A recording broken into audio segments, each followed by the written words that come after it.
ओम गंग गणपते नमो नमः। श्रीमद्भागवत महापुराण चतुर्थ स्कंद अतः चतुर्विश्वाध्याय 24वां अध्याय।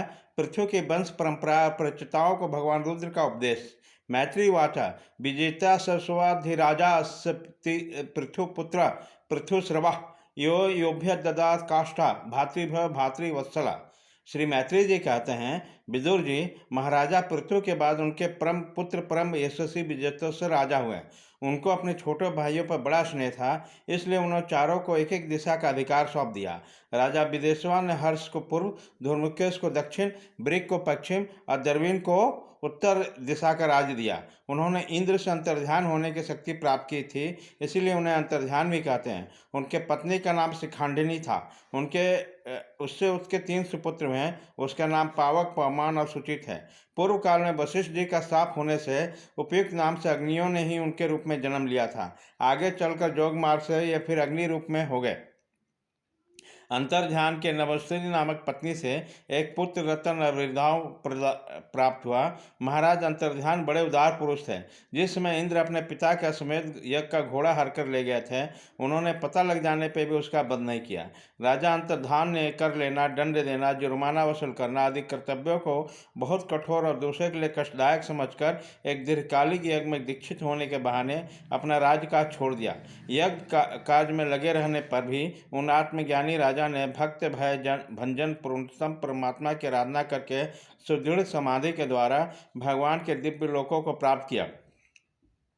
विदुर जी अरविदान की पत्नी अरविधानी ने भरषद, गय, शुक्ल, कृष्ण, सत्य और जितव्रत नाम के 6 पुत्र पैदा किए। कुरुश्रेष्ठ विदुर जी इनमें अरविदान के पुत्र महाभाग वर्षित यज्ञ आदि कर्मकांड और योगाभ्यास में कुशल थे। उन्होंने प्रजापति का पद प्राप्त किया।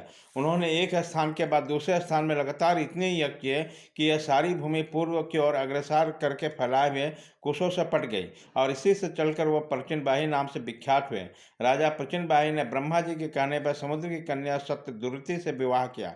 सर्वांग सुंदरी किशोरी सत्यदुर्ति सुंदर वस्त्र भूषणों से सज धज कर विवाह मंडप में जब भावर देने के लिए घूमने लगे, तब स्वयं अग्निदेवी मोहित होकर उसे वैसे ही चाहने लगे जैसे सुखी को चाहा था। 9 विधाता सुतदुति ने अपने नुपुरों के झनकार से ही दिशा विदिशा के देवता, असुर, गंधर्व, मुनि, सिद्ध, मनुष्य और नाग सभी को बस में कर लिया था। सतदुर्ति के गर्भ से प्राचीन बहिर के प्रचेता नामक 10 पुत्र हुए। वे सब बड़े ही धर्मज्ञ और एक से नाम और आचरण वाले थे। जब पिता ने उन्हें संतान उत्पन्न करने का आदेश दिया, तब उन सब ने तपस्या करने के लिए समुद्र में प्रवेश किया। वहाँ 10,000 वर्षों तक तपस्या करते हुए तप का फल देने हुए श्री हरि की आराधना की। घर से तपस्या करने के लिए जाते समय मार्ग में श्री महादेव जी का उन्होंने दर्शन देकर कृपापूर्वक जिस तत्व का उपदेश दिया था, उसी को एकाग्रतापूर्वक ध्यान, जप और पूजन करते रहें। विदुर जी ने पूछा, ब्राह्मण, मार्ग में प्रचताओं को श्री महादेव जी के साथ किस प्रकार समागम हुआ और उन पर प्रसन्न होकर भगवान शंकर ने उन्हें क्या उपदेश दिया, वह सारयुक्त बात आप कृपा करके मुझसे कहिए। ब्रह्म से शिव जी के साथ समागम होना तो देहधारी के लिए बहुत कठिन है, औरों की तो बात ही क्या है। मुनिजन भी सब प्रकार की आसक्ति छोड़कर उनके पाने के लिए उनका निरंतर ध्यान ही करते रहते हैं, किंतु सहज में पाते नहीं। यद्यपि भगवान शंकर आत्मा राम है, उन्हें अपने लिए न कुछ करना है न पाना है, तो भी इस लोक सृष्टि की रक्षा के लिए वो घोर उपाशक्ति शिवा के साथ ही सर्वत्र विचरते हैं। श्री मैत्री जी ने कहा, विदुर जी, साधु सभा प्रचेतागण पिता की आज्ञा शिरोधार्य करके तपस्या में चित्त लगाकर पश्चिम की ओर चल दिए। चलते चलते उन्होंने समुद्र के समान विशाल एक सरोवर देखा। वह महापुरुषों के चित्त के समान बड़ा ही स्वच्छ था तथा उसमें रहने वाले मत्स्य आदि जलजीव भी प्रसन्न जान पड़ते थे। उसमें नील कमल, लाल कमल, रात में, दिन में और सायंकाल में खिलने वाले कमल तथा इंदिवर आदि कई प्रकार के कमल सुशोभित हैं। उनके तटों पर हंस, सारस, चकवा और कारकांडव आदि जल पक्षी चहक रहे थे। उनके चारों ओर तरह तरह के वृक्ष और लताएं थी। उन पर मतवाले भौरे गूंज रहे थे। उनकी मधुर ध्वनि से हर्षित होकर मानो उन्हें रोमांच हो रहा। कमल कोश के प्रागपुंज वायु के झकोरों से चारों ओर उड़ रहे थे, मानो कोई उत्सव हो रहा। वहाँ मृदंग, पर्णों आदि बाजों के साथ अनेक दिव्य राग रागिनियों के क्रम में गायन की मधुर ध्वनि सुनकर उन राजकुमारों को बड़ा आश्चर्य हुआ। इतने में ही देखा कि देवादिदेव भगवान शंकर अपने अनुचरों से उस सरोवर से बाहर आ रहे। उनका शरीर तपे हुए स्वर्ण राशि के समान कांतिमान थे, कंठ नीलमणि था तथा 3 विशाल नेत्र थे। वे अपने भक्तों पर अनुग्रह करने के लिए उद्यत हैं। अनेक गंधर्व उनका सुयश गाए रहे थे। उनका सहसा दर्शन पाकर प्रचेताओं को बड़ा कौतूहल हुआ। उन्होंने शंकर जी के चरणों में प्रणाम किया। तब शरणागत भयहारी धर्मवत्सल भगवान शंकर ने अपने दर्शन से प्रसन्न होकर उन धर्मज्ञ और शील संपन्न राजकुमारों से प्रसन्न होकर कहा। श्री महादेव जी बोले, तुम लोग राजा प्राचीन भाई के पुत्र हो, तुम्हारा कल्याण हो। तुम जो कुछ करना चाहते हो वो भी मुझे मालूम है। इस समय तुम लोग पर कृपा करने के लिए मैंने तुम्हें इस प्रकार दर्शन दिया है। जो व्यक्ति अव्यक्त प्रकृति तथा जीव संज्ञक पुरुष इन दोनों के नियामक भगवान वासुदेव को साक्षात शरण लेता है वह मुझे परम प्रिय है। अपने वर्णाश्रम धर्म को भली भांति पालन करने वाला पुरुष 100 जन्म के बाद ही ब्रह्मा के पद को प्राप्त होता है, परंतु इससे भी अधिक पुण्य होने पर वह मुझे प्राप्त होता है। परंतु जो भगवान का अन्य भक्त है वह तो मृत्यु के बाद ही सीधे भगवान विष्णु के सर्प पर चंतारित परम पद को प्राप्त हो जाता है। जैसे रुद्र रूप में स्थित मैं अपने आधिकारिक देवता अपने अपने अधिकार की समाप्ति के बाद प्राप्त करेंगे। तुम लोग भगवान भक्त होने के नाते मुझे भगवान के समान ही प्यारे हो। इस प्रकार भगवान के भक्तों से भी मुझसे बढ़कर कभी कोई प्रिय नहीं है। अब मैं तुम्हें एक बड़ा ही पवित्र, मंगलमय और कल्याणकारी स्तोत्र सुनाता हूँ।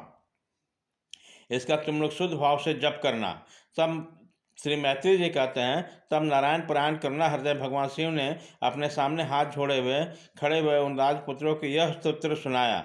भगवान रुद्र स्तुति करने लगे, भगवान आपका उत्कर्ष उस कोटि के आत्मज्ञानियों के कल्याण के लिए, निजानंद लाभ के लिए है, उसमें मेरा भी कल्याण हो। आप सर्वदा और निरतिशय परमानंद स्वरूप में स्थित रहते हैं। ऐसे सर्वात्मक आत्म स्वरूप आपको नमस्कार है। आपको पद्मनाभ अर्थात समस्त लोकों का अधिकारण है। भूत सूक्ष्म तन्मात्रा और इंद्रियों के नियता, शांत, एक रस और स्वयं प्रकाश वसुदेव चित्त के अधिष्ठाता भी आप ही हैं। आपको नमस्कार है। आप ही सूक्ष्म, अनंत और मुखाग्नि के द्वारा संपूर्ण लोकों का संहार करने वाला, अहंकार का अधिष्ठाता, संघर्षण तथा जगत के प्रकृष्ट ज्ञान के उद्गम स्थान, बुद्धि का अधिष्ठाता प्रद्युम्न है। आपको नमस्कार है। आप ही इंद्रियों के स्वामी, मनस्तत्व का अधिष्ठाता भगवान अनिरुद्ध है। आपको बार बार नमस्कार है। आप अपने तेज से जगत को व्याप्त करने वाला सूर्यदेव है।